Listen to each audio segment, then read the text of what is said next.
अस्सलाम वालेकुम। जीमेल का अकाउंट कैसे डिलीट करना है मोबाइल पे। तो मोबाइल पे अपने स्क्रीन पे जीमेल ओपन कर लेनी है। जीमेल पे क्लिक करना है, आपने जीमेल ओपन कर लेनी है। जीमेल ओपन करने के बाद सिंपली आइकॉन पे क्लिक करना है। आइकॉन पे क्लिक करने के बाद मैनेज योर अकाउंट के बाद जैसे ये ओपन होगा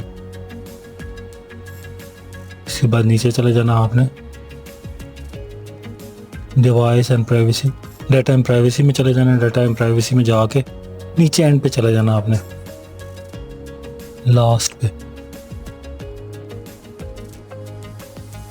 जाना है आपने बिल्कुल।